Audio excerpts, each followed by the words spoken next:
Olá!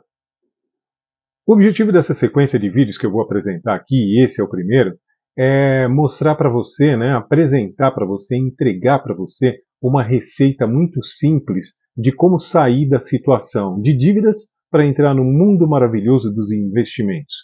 Isso é difícil? Não é não. Qualquer um pode fazer? Sim, qualquer um. Basta ter uma receita periódica, ter uma receita, você receber esporadicamente ou periodicamente algum valor na tua conta, que você pode chamar de salário, tá? E aí você consegue fazer isso. É chato? É chato. Precisa ser perseverante, precisa ser metódico, precisa seguir a risca até o final, tá? Tem muitas vezes que você vai ser convidado a desistir, mas você tem que perseverar. Então é essa receita que eu vou te apresentar aqui. Não é só você sair preenchendo sistemas de gestão financeira, planilhas, as inúmeras que oferecem aí no final do ano e início do ano, sempre aparece, eu mesmo estou oferecendo uma, só que ela vem acompanhada de desta regra, dessa sequência de vídeos para te apresentar a regra de organização. Então, antes de você começar a preencher o seu sistema de gestão financeira, a sua planilha, você acompanha essa sequência de vídeos. Nessa primeira parte, eu vou abordar a criação de contas. Primeiro você vai aprender a separar receitas e despesas, isso é fácil, mas categorizar, subcategorizar as suas receitas e despesas. Como você vai fazer isso? Essa é a parte mais importante. E isso é o que eu vou falar neste primeiro capítulo. Então, vamos lá para o vídeo. O final do ano é o período em que as pessoas mais gastam. Compram presentes para as festas de amigo secreto na empresa, na faculdade, os jantares e almoço entre família, a famosa festa de Réveillon, onde todos descem para a praia e pulam as 7 ondas, fazendo as promessas, as mesmas que fizeram da passagem do ano passado para esse, repetem para o ano seguinte. Essa gastança toda, se não for bem planejada, ela compromete muito o orçamento e pode até estourar a poupança feita a duras penas. E justamente por conta disso, muitas pessoas começam a procurar meios de controle financeiro. As papelarias oferecem nesse período agendas financeiras, cadernos onde você pode anotar suas despesas e suas receitas, mas se não for bem planejado, você também acaba ficando com uma montanha de papel acumulado, uma montanha de agendas inúteis e pior, um monte de contas sem lançamento. Uma alternativa aos lançamentos em papel é o lançamento em planilhas. As vantagens são muitas. Você não acumula papéis, se você tiver que fazer alguma alteração, você não precisa apagar, rabiscar em cima, basta você redigitar. Porém, da mesma maneira que os lançamentos em papéis, se você não se planejar, logo logo você vai abandonar esse controle. Então a chave de tudo isso está no planejamento. O planejamento não é uma tarefa difícil.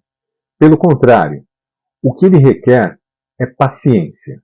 Paciência e foco. A primeira coisa é você pegar todas aquelas promessas que você fez no final do ano e destacar apenas duas: zerar as dívidas e poupar. Com isso em mente, você vai pegar todas as suas contas, tudo que você recebe, o que você ganha, o que você gasta e dividir entre receitas e despesas. Essas são suas duas contas principais que você tem que ter por objetivo o equilíbrio entre receitas e despesas.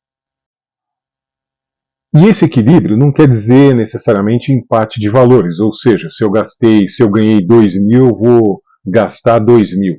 Não, o que você não pode é passar desses 2.000. Quando eu falo equilibrar receitas e despesas, é fazer com que as suas despesas caibam nas suas receitas.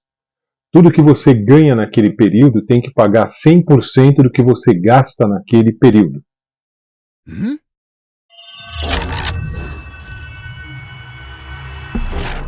No fim, tudo resume-se a responder perguntas.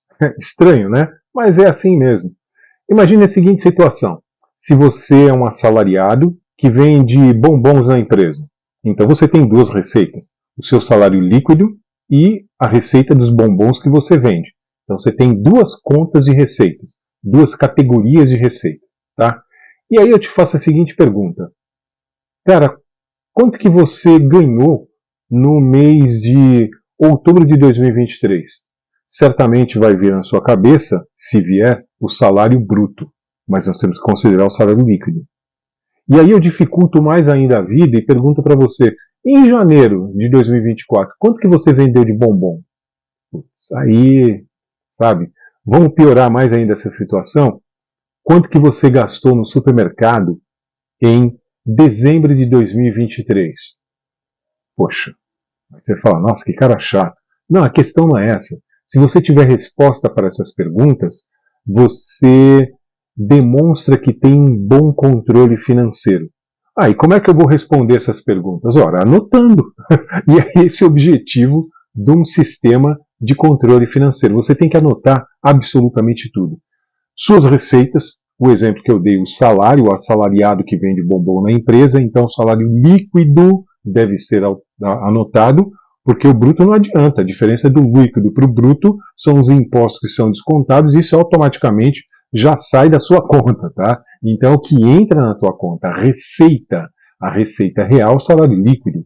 Você tem que anotar a quantidade de bombons que você vendeu ali, os valores dos bombons, para saber também se vale a pena ou não, quanto de bombom você está vendendo, o quanto de produto você tem que comprar nos lugares que você tem que comprar para fazer aquele bombom. E as despesas, então? As despesas aí é que o negócio fica complicado.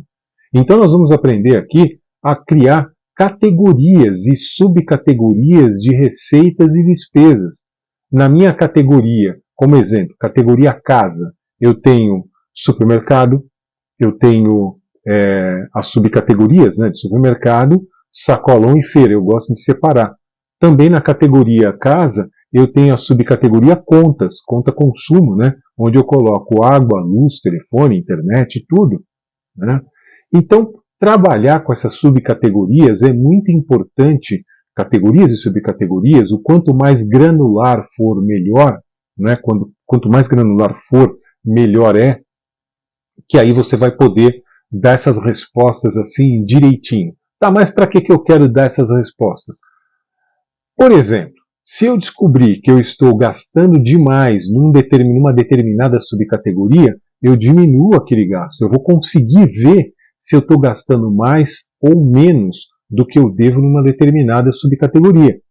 Se eu precisar economizar dinheiro para tal coisa, eu preciso apertar onde?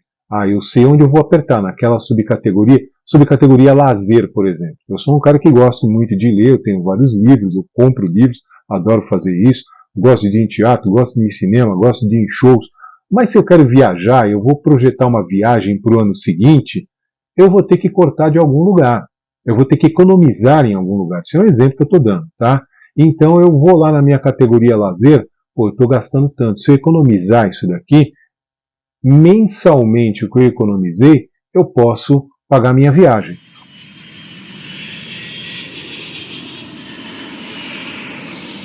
E por falar em viagem, vamos fazer uma continha rápida. Digamos que você trabalha numa empresa e aí você sai para almoçar todo dia com o pessoal, com a galera, isso é muito comum, né? E você gasta em média R$ 30 no restaurante.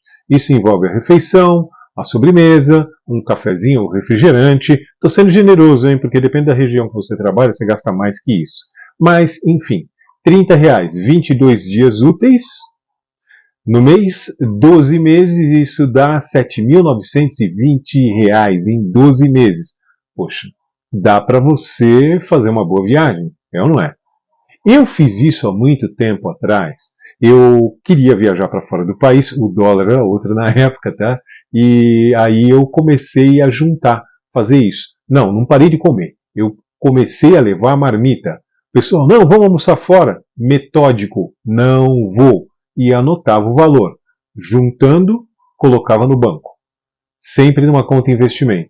12 meses depois, eu consegui fazer minha viagem, ida, volta, estadia e um pequeno gasto lá, não só com esse valor, mas ajudou bastante. Então, com R$ 7.920, dá para você fazer bastante coisa. Ok? Então essas foram as dicas da primeira parte, o primeiro vídeo. Então vamos lá, concentração, hora de montar, juntar tudo que você tem, receitas e despesas, e começar a montar categorias e subcategorias no papel e depois para o sistema de gestão financeira. Tá bom? Te espero lá.